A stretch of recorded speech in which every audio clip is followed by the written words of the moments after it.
And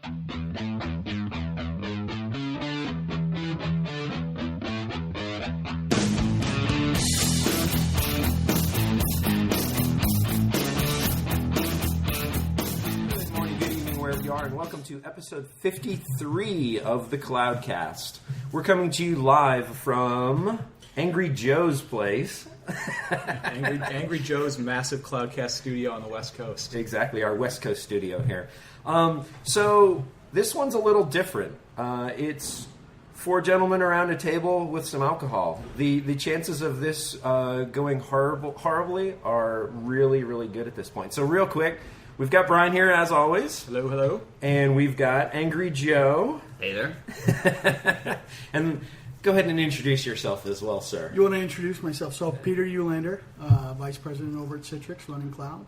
You guys coined me the last time the most interesting man in the cloud, and I haven't been able to live it down since. Excellent. And the cough is back. It is, just for this day. That's right. So you're allergic to our show. Probably. Can't blame you.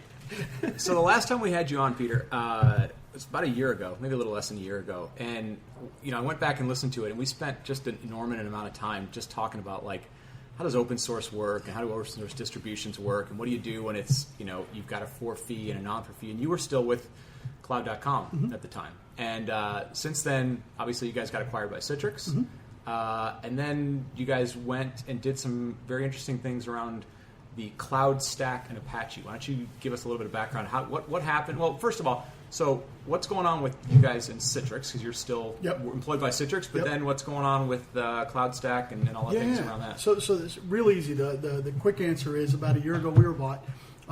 We were put together with about 3 other groups, including ZenSource, VMLogix, and a couple of other technology pieces, and we make up the cloud platform team at Citrix. And that basically means we're providing that whole build your cloud story for Citrix, which is a big part of the overall vision and mission of the company. For a long period of time, and we even talked about it, you guys called me out on it with regards to what are we doing with OpenStack, what are we doing with open source. Citrix fundamentally believes that the cloud is being built out of open source technologies, whether we go all the way back to how Salesforce and Google and Yahoo were built, to even just a few years back and looking at the architecture inside of Amazon or Rackspace. Fundamentally, the cloud has been driven from open source innovation and open source technologies, and as such, we've been very actively engaged in realizing that service providers, enterprises, businesses, and developers are all doing things in open source, and that's where you want to be if you want to actually build a sustainable business and build a sustainable platform. Working with a number of different foundations, one of the things that we came to realize was that this is probably around the February, March timeframe. The cloud was happening, customers were picking it up. We were in a position where we were hedging in many ways between CloudStack and OpenStack. And there was this pressure to say, make a choice, make a decision. We went back to our core tenets that, proven at scale, truly open foundations, completely embracing the developer and the user. And when we API, actually, before I forget, that's an important one. API compatibility across multiple cloud stacks, predominantly Amazon at this point. And it was at odds with what we were doing inside of OpenStack. And so we just made the choice to say, look, we're going to take this technology that at the time it built over 100 clouds. We had built a fairly robust user community. We had about 30,000 people in our user community. And we went and made the proposal to the Apache Foundation that said, listen, we'd like to make this the foundation of the cloud inside of Apache. We saw them as being the core foundation to go work with. They've been around for many years, driven many successful open source projects. And in the cloud, things like Cassandra, Hadoop, et cetera, all of the things that were the foundation for a lot of these big open source clouds was happening inside of the Apache Foundation. So we proposed a project. And by the middle of April, we became part of the incubation program inside of Apache, where we contributed all of the CloudStack code, the CloudStack brand, and everything associated with the project to the Apache Foundation, and it's been growing. To date, we have probably about 200, we have about 250 to 300 developers working on the project. They represent 100 individual companies. Some of them are vendors. whether it's Citrix or we've got some implementations from Dell, from Intel, as well as Juniper and RightScale working in there. But the bigger thing about the community is actually a lot of customers. So GoDaddy, Spotify, SunGuard, all of these guys are now taking active roles in growing the community. So that's been they're writing new modules, new code, contributing back into the Apache. Okay. They're not only writing code. I mean, we just you look at Chip Childers. He's one of the senior guys over at SunGuard, responsible for their cloud rollout. He's actually taken a seat on our PMC board inside of the Apache Foundation. And the way you do that, the voting process is very simple. However much you contribute basically moves you between developer to committer or contributor to actual driver of the overall strategy. So we're actually seeing the fact that the ownership over the CloudStack product today is about 50% Citrix, 50% outside vendors like SunGuard, and that's actually that's growing quickly. To pretty soon we'll have maybe a 20% share ownership over the direction of CloudStack inside of Apache. Yeah. So go ahead. So the other week I was having the conversation kind of repeatedly. I want to get your view on it, but OpenStack has a huge community, a lot of publicity going on around it and around the community, the different contributors, the different companies that are a part of that. Yeah. And looking at it, if you take that versus CloudStack, CloudStack has actual customers. CloudStack is an actual packageable product. CloudStack has actual support. All these things OpenStack really doesn't have. What is it that's driving all that community around OpenStack? So, I mean, Rackspace did a really good job of setting up and investing a lot of money to make OpenStack that Linux of the cloud as they position it. They've spent, whether it's marketing investment, people investment, partner investment, etc., to drive this. And I think when you think back to when it first started, Citrix was part of this, Cloud.com was part of this. We were all very much engaged because the vision and the story that they tell is fantastic. It's exactly what I believe the market is evolving to. No vendor lock-in, collaboration of smartest developers, building and moving this stuff forward. But it hasn't materialized into something. Well, 2.5 years later, while there's no product, there's a lot of people that bet their jobs on saying OpenStack, OpenStack, OpenStack, and they're doing everything they can to make it happen, which is why we've seen the fracturing of what HP is doing, what Red Hat is doing, what many of the other players are doing. So I think it's taken an interesting position with regards to where it is. That said, it's a marketing machine with some of the biggest vendors on it, and some of them are hesitant to move off. I mean, I'll tell you, from our perspective, in the last quarter, we've closed 5 significant deals that were on OpenStack. They will never go public. They are still in the OpenStack community. They're afraid of the repercussions of saying, yep, we've been talking OpenStack for the last 1.5 years, but we're just, it's not getting there. We need something to get going. So I think there's an interesting change happening in the marketplace, and I think we're in a good position to go reap that. We struggled with the fact that all the way up until April of this year, we were hedging. We were OpenStack. Right, so that momentum is built over a long period of time.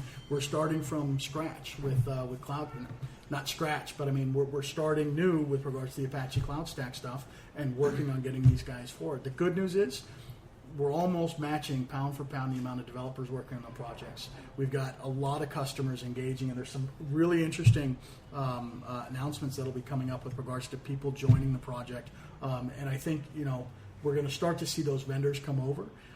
The big thing for us is a community driven by users and customers is more powerful than a community driven by a commercial entity. That's not true open source, right? Agreed. But did you just say that CloudStack is that ugly girl that you'll date, but your friends don't want to find out? You don't want to let that happen?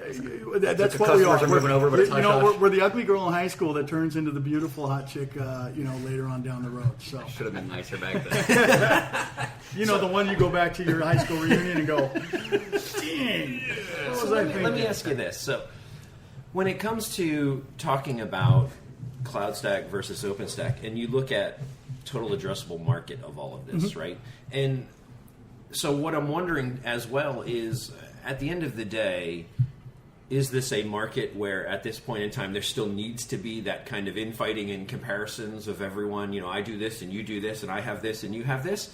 Or, at the same point in time, is there like, okay, everyone's fighting over a scrap when there's a whole bigger market everyone needs to be going after, right? Uh-oh, there's the cough. There's a cough. You know what? If I didn't do it at least once. I asked you the question and the cough came out. That's it. Go ahead.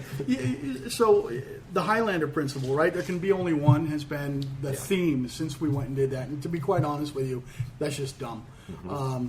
I think about it. So I started in open source back in the late 90s with a small company. I've been part of numerous different distributions. And the reality is there's a lot of room for all of us. We've got to go out and solve for customer problems and do real implementations. And I think that's why we try and shy away from competing, at least verbally or publicly, or fighting. I guess it's not even competing, fighting between the groups. Every once in a while, you might get me on a bad day and I'll throw something out there. But for the most part, it's just not worth the time because the market is massive. People are still fairly slow with regards to getting up to speed. I mean, the market hasn't even started, I think. Dinner's done. No, the podcast is not over. We don't have a buzzer. We didn't just buzz your answer. Keep going. Is that the gong? You guys are pulling me off stage? No, you're not the Cisco demo at VMworld. That would and for the listeners that would be Joe's doorbell. Yeah. So keep going. But so the interesting thing that I learned up here at VMworld, right? VMware, we've helped just over 100 clouds be built, 100 private clouds be built. It's VMware, right? One of the largest implementers of IT technology in the enterprise, 100 clouds, right? We're sitting there. If I take out all my service providers, we're about the same number. If I add in my service providers, we've got over 150, 160 clouds in production, right? These are the numbers that are people are putting up on the boards, and I would dare you to find other vendors that have the same level of engagement. And how many customers are out there that need clouds? There's a lot of them. We're just in the beginning stages, and I think today it's more of a race to solve the market need, and then there's the attention play, absolutely, because top of mind tends to drive business. But ultimately we're pretty focused, heads down, close down the customers, and keep trucking along. So I mean, you've done a lot of projects. You've worked with a lot of different communities, right? So one of the things that, and I hope we don't turn this thing into an OpenStack, CloudStack thing, but it's always a good kind of reference, right? Because people are seeing both. So, you just kind of went through this whole, like, a lot of people are doing this. How many developers are working on it? You've seen various blogs about, and ultimately what people I think are doing is they're kind of going, look, when it's really new and you're kind of hedging your bets, you just kind of want something that makes you feel comfortable. Like, okay, it's not going to get abandoned. It's not going to get whatever. Right. So. You made a comment that kind of got me interested. So you said, like, a lot of your developers are basically people using the product, right? Mm-hmm. And people using the product and being a vendor, you run into this all the time where you think you sort of know what's right, and then you take it to market and the customers go, I don't know. But you've got something that customers, people that are living with the product, are putting code back into. And maybe you compare that against something like OpenStack, right? Where you can look at who's contributing. It's the vendors that are building it. Based on what you've seen with previous projects, how does that tend to play out? I mean, like, your obvious thing might say, like, well, users know users are going to drive the best things. I mean, is that, at this stage, can you make any sort of judgments like that? Or is it just, listen to people that are building it and keep plugging along? And so, I mean, we're early days now. Yeah. I'll tell you, I mean, at Cloud.com, we were late to the market, right? When we launched, there were a number of projects already out there. vCloud was announced. There was Open Nebula, Eucalyptus.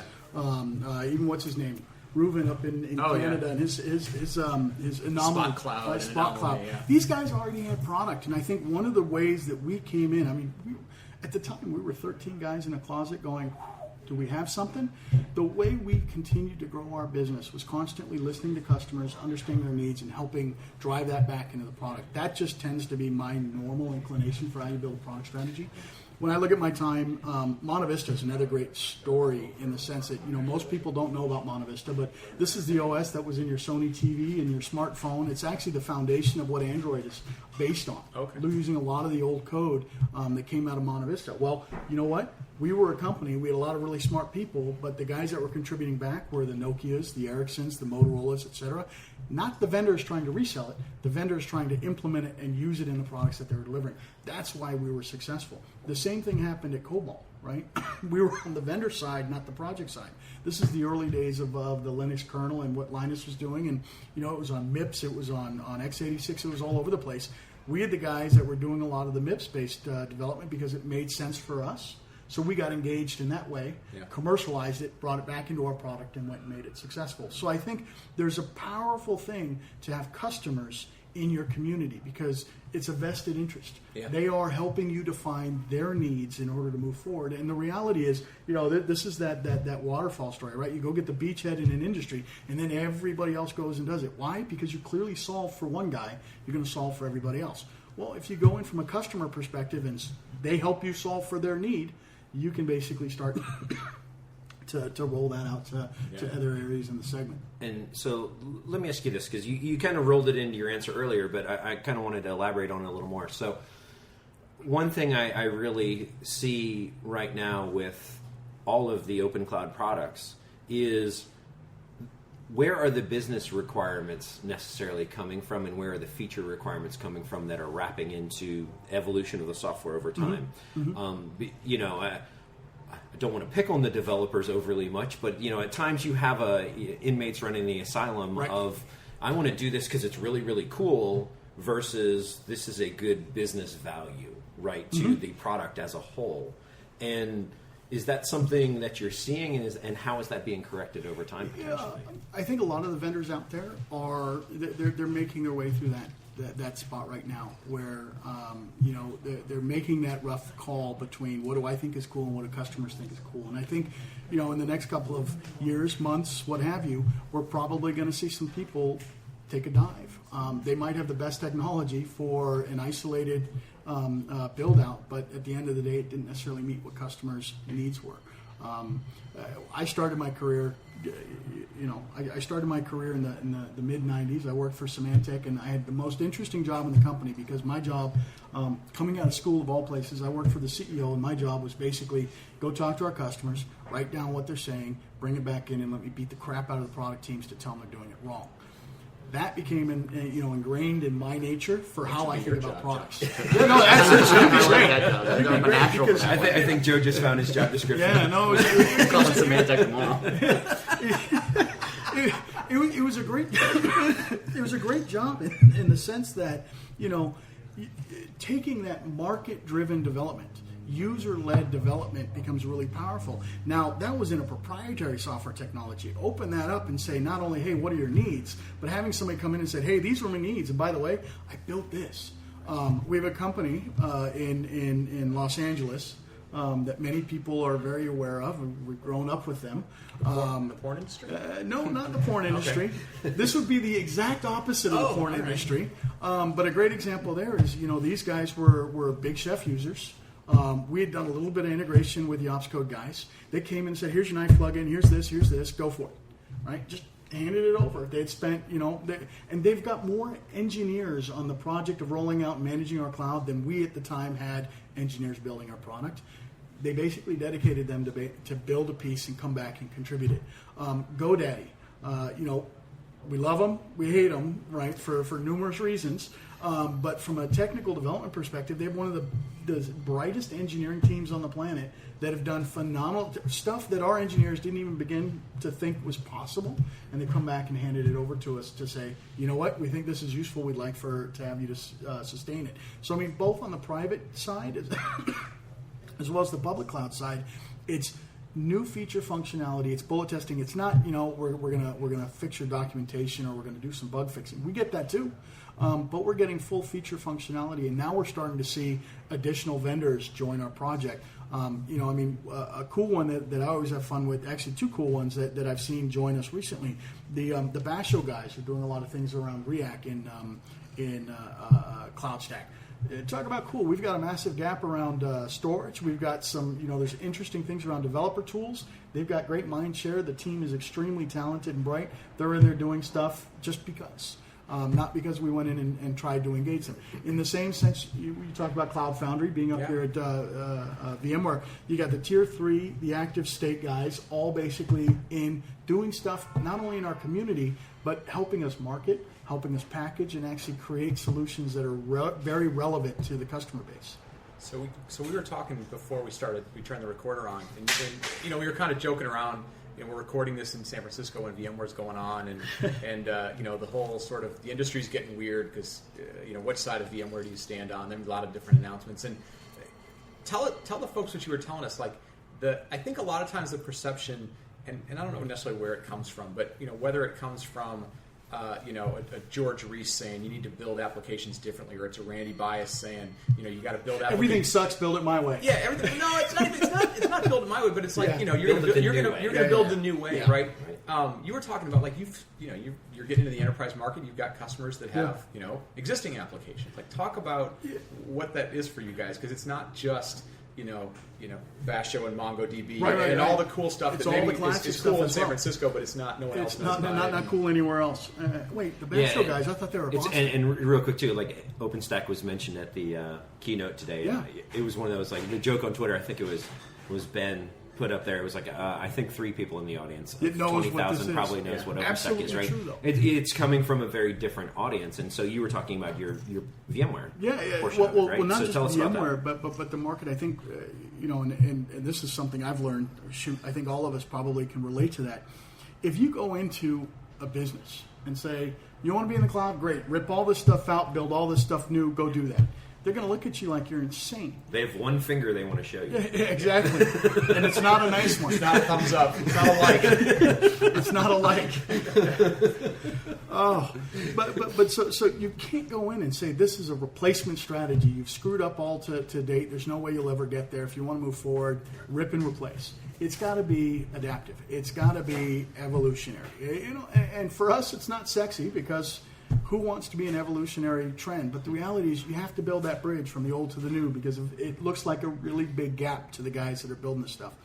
And so when we built CloudStack, one of the things we recognized is there's 2 workloads. There's your cloud workload. The guys that are doing stuff on Amazon, they're building it the new way. They're doing all the CouchDB, the Basho, all the cool Cloud Foundry stuff. And then you got the guys that say, you know what, I just want to run Exchange, or I want to run this SAP app, or I want to run all the stuff that might not be for the majority of us cloud-like or cloud-ready. Keeps the business running. It's not sexy, but it runs the business, right? But it's interesting then. So we viewed it in the sense that there's 2 workloads. New cloud workload, traditional workload, and we're going to build an abstraction and usage layer that sits on top of that has the ability to manage both of those. And a little over a year ago, we announced the fact that we're going to support vSphere. We're going to build this platform on top of that. We're going to do all of the orchestration and all of the pieces that vCloud does. We're going to do better on top of vSphere. And for many of these enterprises, they want to dabble in both. So they have the 2 implementations. If you come in and say, well, use vCloud for this and use XYZ for that, they've got 2 environments. We can actually come in and say, build it workload appropriate, and we'll give you an interface that basically gives you self-service, automation, the right interface for your users, the basic standards that you need to go build your cloud. That's been tremendous for us. Get a drink. Where's the bartender? Here it comes. I'm almost dry. But that's been tremendous for us in the sense that we see a lot of VMware customers running on top, or running CloudStack on top of vSphere, and we were a top level TAP partner. We've for as well as we can, we partner as much as we can with VMware. We've got a better relationship with EMC, but we've recognized that there is a user base there. We can build a solution that solves a need and deliver it, and it doesn't come in and say, "Hey, take out what you know, learn all the new stuff." It says we're going to give you that gradual baby steps. Right? I always picture that. What about Bob? Tied to the sailboat. I'm sailing. Right? That's what it is. For the guys in the cloud. And when you do that, so I'll put this into a little bit of context. So Aaron and I dabble a little bit with OpenStack. He's been playing with it a little bit, some of the Rackspace stuff. But we went to one of the meetups over in Raleigh back where we're at, and we were watching the dude talk about OpenStack, and he's like, "Yeah, I run it on KVM, blah blah blah," and from the OpenStack console, from the whole man, it was like, how do you migrate stuff? Where's the thing to migrate stuff? Where's the thing to do high availability? Right. When you guys do say ESX in CloudStack, can you still get access to all the sort of HA and vMotion and all that kind of stuff? So that's the other thing, and this starts to talk about how you build for the cloud. In CloudStack proper, right? Yeah. So regardless of what hypervisor you're running it on, you're going to get HA, you're going to get DR capabilities, you're going to get snapshots, you're going to get block storage and object store, you're going to get VPN, you're going to get all the things. So you're not trading cool for reliability, basically. Right? Yeah, absolutely. And so we have a lot of that core functionality in there. In some cases, it might be something that we had to build brand new to run on top of KVM and Zen Server. In some cases, we're saying, hey, you've got vSphere. You know what? vMotion, vShield, all that stuff, we're going to let you use that and basically just abstract it up and help you manage it on an easier way. So set your policies, set your controls. We'll be your end user interface to go deliver that. And that's helped. It's funny. Mark Hinkle, our community guy. At one point, he sat there. He goes, "You know what the best part about our product is? You know, it's one of those. Don't do what the cool kids do. Do what the rich kids do." Right, and that is, don't do something for the purpose of the fact that are you kidding? Mark has some of the best one-liners out there. But if you think about it, it's absolutely true. Don't join a community because it's cool. Don't build a feature because it's cool. Don't do all of this stuff just because you think it's a great idea. Because you're probably a 1%er. 99% of the population might go, yeah, not really relevant to me. So find out what those guys need, and you're going to build a good business. So let me ask you this. So this goes way back to, we actually had George Reese on a long time ago, and when he was talking about his product, he kind of had that conversation of, okay, when you're talking to multiple products, you have a choice. You can go to least common denominator, or you can go super deep in all of those products, right? And so when you're dealing with multiple hypervisors under the cover, it sounds like you are trying to provide a level of product parity, if you will, between all the hypervisors, as opposed to like maybe picking one and going with it.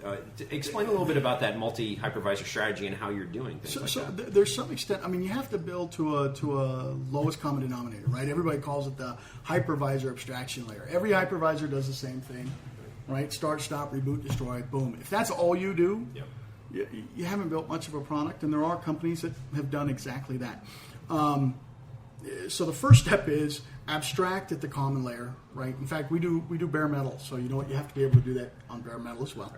Right. And then start building in that functionality on top, right? At some point, you recognize that certain architectures are going to be built workload specific. So, it's great that we got HA and DR and firewalling and all that other stuff, but you know what? Somebody might have their own load balancing because they want to integrate with F5 or they want to integrate with Cisco or NetScaler. Do we have a product? Yeah, right? Or yours. So, exactly. So you have to be able to build that flexibility into the product, because at the end of the day, whether I gave you guys that thing that Scott gave me the joke, hey, we'll put in 300 configs so we can make your users more comfortable. Unfortunately, customers want a lot of that flexibility because they've got that stuff in place. So, you've got to be able to integrate with NetApp, because you know what? NetApp has some kick-ass storage protocols that people want to use, especially in the enterprise, or F5 or NetScaler or what have you. And to sit and say, well, that's not Amazon-like, go take a look at Amazon's architecture. They're one of Citrix's biggest customers around networking. Clearly, something that we've done in NetScaler is important to Amazon or Google or Apple, or all of these companies out there, right? So, I mean, the thing is, recognize where you can build the core functionality, and in the opportunity to replace it, let that happen. We do that with the HAL, right? So, standard hypervisor abstraction. If you happen to run Zen Server, and this is because we have to be part of Citrix, if you want to interface with some of the core Zen Server features, we're going to expose that and get rid of that HAL functionality in our product. If you are running VMware and you're running a 100% VMware cloud, you know what? You don't need all of our stuff. We're going to give you access to all of the vSphere capabilities. And I think that resonates really well with the customers that are implementing this. And I've heard it before. Oh, that's all the IT ops guys. They don't know what they're talking about. Not true. Most of the guys that are implementing these core functionalities, they're actually the developers, because we're still at that stage in the market where it's the cloud in the corner. IT hasn't fully bought off on this, and 60 to 70, maybe 80% of the clouds out there, the cloud in the corner, built by the guy that 10 years ago was building Quake servers for Linux. Now he's building cloud in the corner for other stuff. That's what it is. That's who the market is. It's that bottoms-up approach. Yeah. As somebody who got busted at IBM running a Doom server in IBM Global Services, exactly. I can appreciate that. Yeah. So you're the reason IBM went Linux, yes. right? Whoops.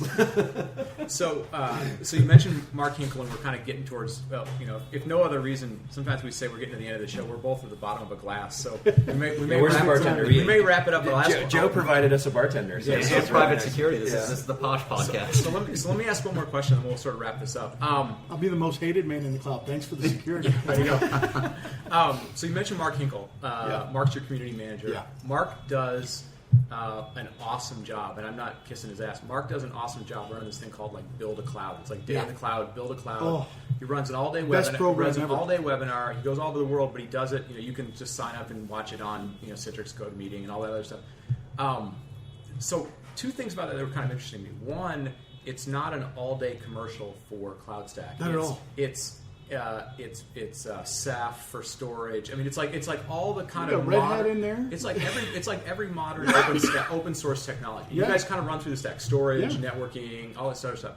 So I'll kind of give you a plug. That's very, very cool. Mark Thank you. does that. The things are free. We got a bunch of folks, and we're still trying to figure out who listens to the show. But we got a bunch of folks who are Exactly. yeah, it might be nobody that are trying to figure out how do I start using this stuff, right? Yeah. And the good news is, we're starting to see some of the open source distribution. I mean, obviously you're in the distributions, but we're starting to see guys. It's just it's on a USB stick. I can stick it in. I can stick it in a VM. What's the best way if somebody wants to start playing with CloudStack or CloudStack plus SAF plus some? What's the best way to kind of just start in your home lab on your laptop? So the big thing is that active learning thing, and the Build a Cloud days have been phenomenal for just educating people on the different layers and the different ecosystem partners that are playing inside of at least the community that we're building. And in some cases, they might be controversial, right? We've had OpenStack at our Build a Cloud days. We've had Red Hat. We compete on a virtualization layer. We've had them at our Build a Cloud days. We're looking forward to having some of the VMware guys because you've got to educate people first. Next is give them access to the tools. And I kind of gave you grief when you said, where can I get CloudStack? You know what? We've got plenty of ways. We've got that automated DevOps model for deploying CloudStack if that's what you want, whether you want it on a USB stick or just download and install on your systems. We've got enthusiasts who've documented building their cloud in the garage, right? With 3 servers, some storage, and God knows what they're doing on this thing. I don't need a cloud in my garage, but it's cool that they've done it.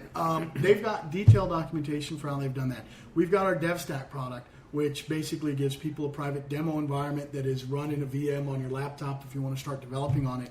But I think the biggest thing, and love us or hate us, we did a great job closing down on a lot of service providers out there, right? It can be regional guys, the LogicWorks, the Contigics of the world, to some of the bigger global providers. They're all running CloudStack public clouds. That basically means that the same way that you'll swipe a credit card on Amazon, you can do that with one of our customers and get instant access to our implementation. Not just that, hey, I can launch a VM, but you can actually go into the guts and start understanding how to play with this stuff. So there's a lot of that goes out there. The biggest thing we always tell our customers or our partners or our developers, go join the developer list in Apache. Come to cloudstack.org.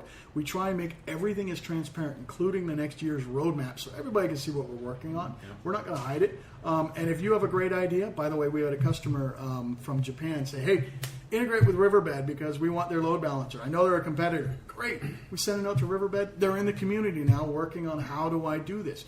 That's where everything is happening. And it's all happening in the open, which is just, that's what makes it cool. Yeah, that's cool. It goes faster. Yeah, so I know Brian said last question, but I'm going to ask you one more. Absolutely. So I'm here all night. Or at least until you're done with your booze. Yeah, exactly. It's going to take us a while.